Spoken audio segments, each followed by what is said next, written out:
সেই সকালে বেরোইছি, খিদেতে পেটটা জ্বলছে। আশেপাশে কোনো হোটেল দেখছি না।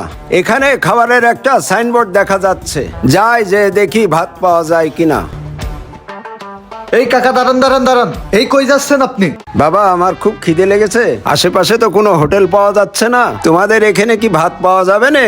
আরে না না কাকা, এইখানে খাবারের অনেক দাম, আপনি কি এইগুলো খাইতে পারবেন? হ্যাঁ বাবা, তুমি খাবারের ব্যবস্থা করো, আমার কাছে টাকা আছে। এই কাকা দাঁড়ান, এই আরে না না, বাবা, এই তুমি অবস্থার সরো তো, ভিতরে আমার যেন না। খিদে লেগেছে, আমি ভাত খাবো। আরে কি ব্যাপার, রেস্টুরেন্টের সামনে এগুলো কি হচ্ছে? এই দাঁড়ান, ভিতরে যেন না।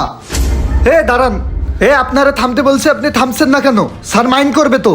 আরে বাবা, আমার খুব খিদে লেগেছে, আমি কয়টা ভাত খাবো। এই দাঁড়ান দাঁড়ান দাঁড়ান, কি সমস্যা, কি হয়েছে? আরে স্যার দেখেন না, কন্তে লোক এসে রেস্টুরেন্টের ভিতরে ঢুকে যাচ্ছে। চাচা, কি ব্যাপার, আপনি রেস্টুরেন্টের ভিতরে ঢুকতেছেন কেন? বাবা, আমার খুব খিদে লেগেছে, আমি কয়টা ভাত খেতে আইছি। চাচা, আমাদের এখানে রেস্টুরেন্টে খাবারের অনেক দাম, আপনি খেতে পারবেন না।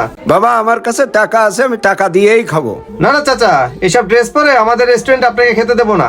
আপনি এসব ড্রেস পরে আসছেন কেন? আরে আপনার বস্তার ভিতরে কি? বাবা, গ্রামের তো তরকারি নিয়ে আসছিলাম তো নিউ মার্কেটে বিক্রি করার জন্য, তাই শীতের কিছু কাপড় চোপড় বস্তার মধ্যে রাখিছি। না স্যার, আমার মনে হচ্ছে এই বস্তার ভিতরে কি না কি আছে। সত্যি বলেন, আপনার বস্তার ভিতরে কি? আমাদের সন্দেহ হচ্ছে। স্যার, এই দেখেন, আমার বস্তার মধ্যে কিছু পুরনো কাপড় চোপড়।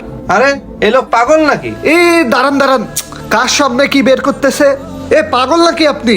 কোনতে গ্রামের খ্যাত আইছে আমাদের রেস্টুরেন্টে?